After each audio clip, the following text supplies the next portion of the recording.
Hey guys, welcome to my YouTube channel, or welcome back if you've been here before. My name is Liz and this is Let's Get Lizical, where we do everything card making.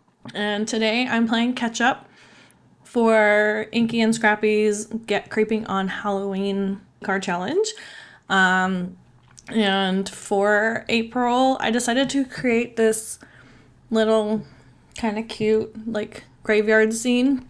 I'm using an older MFT set. The set is no longer available, but I will try to link something similar down below for now, and once I come out with my own Halloween set this summer, I will link that one instead, because of course I gotta do a shameless plug. Anyway, back to this card. So I'm going to be creating this little graveyard scene. Right now I'm ink blending the background using Twisted Citron and Rustic Wilderness, I believe the green is. The darker one, and a little bit of the black soot. Some of my colors are a little bit dry. The Twisted Citron is fine. I've had that one for a long time as well. And then the Rustic Wilderness, when I bought it, it was still like, it's not very juicy compared to some of their other ink pads.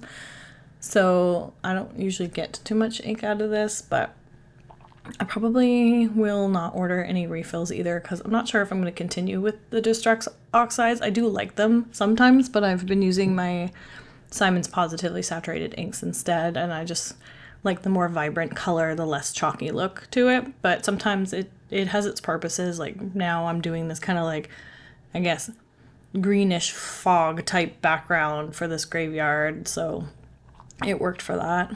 And what I did, I created the ombre, I sprayed it with some water, and now I'm using a bit of the black soot and just doing a little bit of splatter. I should have done this in my splat box because there were little specks everywhere. But I like using this brush in particular because it's a little bit finer, so I get those little tiny dots and it just adds that little bit of texture. And today is all about mixing your medias and your techniques and whatnot, because in this card I did an ink blended distress background. For the images I color them with my alcohol markers, and then for the grass layers at the bottom that I end up adding, I did those in like a solid just cardstock, no shading or anything. So there's kind of like 3 different ways to use color in this card. And right now I'm stamping 2 of the ghosts and a pumpkin. Originally that one like ghost that's viewing sideways was going to be on that outer clear layer, until I decided not to do that for this card because I just did a clear card recently anyway. But this is very like quick and simple coloring. Normally for pumpkins I'll make it look kind of like it has like an inner glow and there's some kind of like light going on, but this time I decided that I would color the face all black, which is why I'm just coloring over it in the orange now, because you won't be able to see it after anyway, because I'm just going over it in black. And for the ghosts, I did very simple shading, just added a little bit of a cool gray, I think it was 2 or 3 maybe, around the edges, just to give it a little bit of shadow. But generally you don't need to do too much for ghosts, which is why I love coloring. Looks like I used a 3 maybe.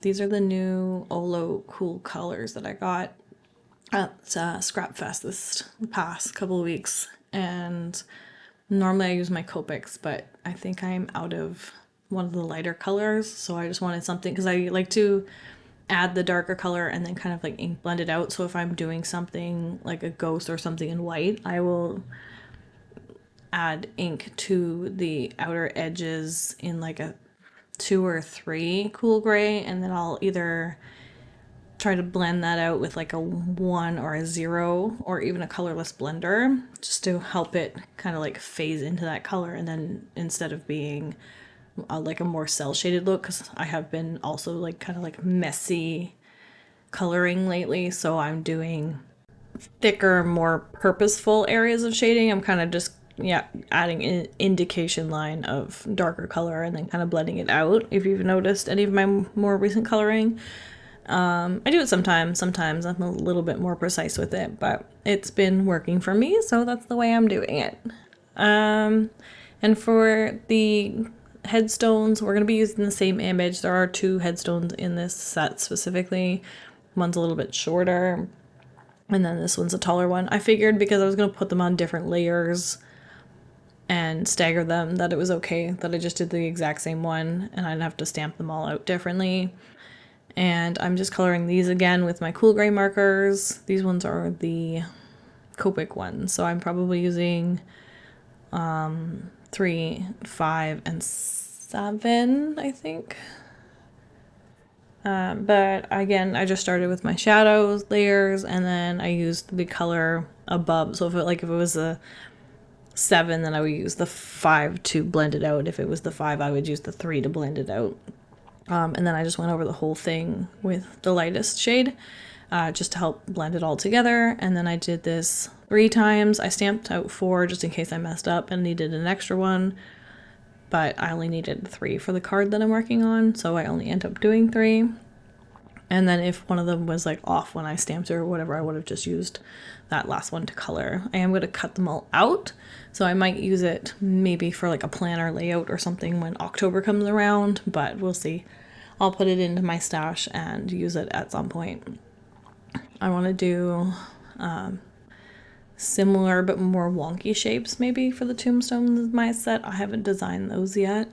I've done the ghosts, but not the tombstones. And I might add a few other things. I don't know.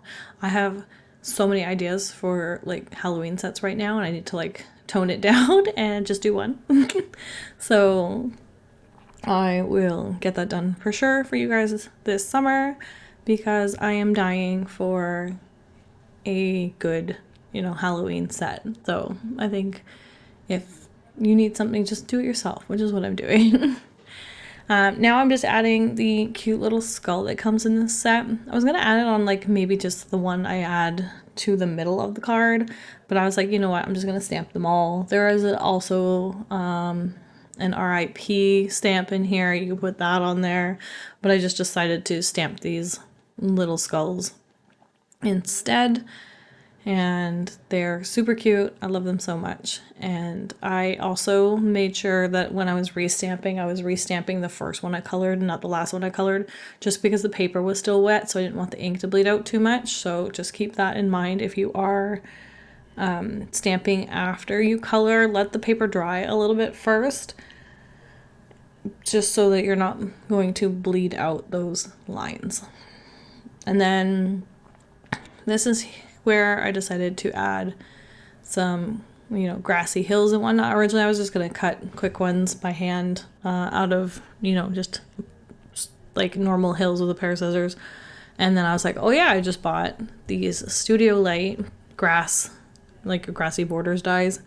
And I did cut them upside down. I didn't think it really mattered, but when I cut them out, there's a very slight difference between top and bottom. But it's not too noticeable, so I just decided to leave it at whatever way it was. It was fine. If it was like upside down, I don't think anybody would notice. But I did end up labeling the dies. Like I put them in the correct orientation, flipped them over, and then wrote on the back of it. So I put like a little L on the left side and a little R on the right side, just so that I knew facing up if I could read those letters L and R in the correct positions that I was having it right on the cardstock, if that makes any sense. If not, I'll show it the next time I use it, what I did. But again, you just wrote like a little L and R on it. If that's easier for you, you can definitely write on your dies with a permanent marker. It might wear off eventually, but just from rubbing, but it does work well. And as long as you're not like handling it too much, it's not going to wear off anytime soon, and you can always relabel it. But right now I'm just gluing my scene together, and for this first tombstone I wanted to have it a little bit propped up from the ghost, so I used just a couple of layers of cardstock, and then I'm going to add one hill with some cardstock as well. I think yeah, the same amount of layer, so it's somewhat on the same level. The bottom one I will end up popping up on some foam tape, and then I am just layering the tombstones in there so that it looks like there's a whole bunch of them in this like grassy area. I wish I had maybe cut maybe that little piece left there on the right for the tombstone at the front, but I kind of just, put it at the bottom corner of the card. You'll see it here in a second. But right now I'm just using my scrapbook.com 1/8 inch foam tape. I probably didn't need to waste that foam tape on that. I don't like to waste it for things that it's like not meant for. Just for me, I like to keep this for doing shaker cards and stuff. That's the purpose I bought it for. But I do tend to grab it here and there as well. But you'll see that I'm kind of, popping things up. And because there were so many layers, I also popped up the back of the tombstones on the like middle and bottom layers with the foam tape. The one I think at the bottom right is a little bit higher. I probably should have put a couple of layers of cardstock underneath that as well, but it's fine. When you look at it from the side, it does bend back towards the card very slightly, but like I said, it's only like a couple layers of cardstock difference, so it's not that big of a deal. And then I just added this like pumpkin here. It's kind of like the only thing that's like bright and kind of catches your attention on this card, which I kind of like. The rest of the card is definitely, like, I feel like the tombstones are a bit more of the focal point, but you still get that ghost peeping out from the back. And I'm going to stamp, I think it's Ghostly Greetings here on the top left corner, and I'm just going to use my Lawn Fawn black licorice ink that I always use for stamping.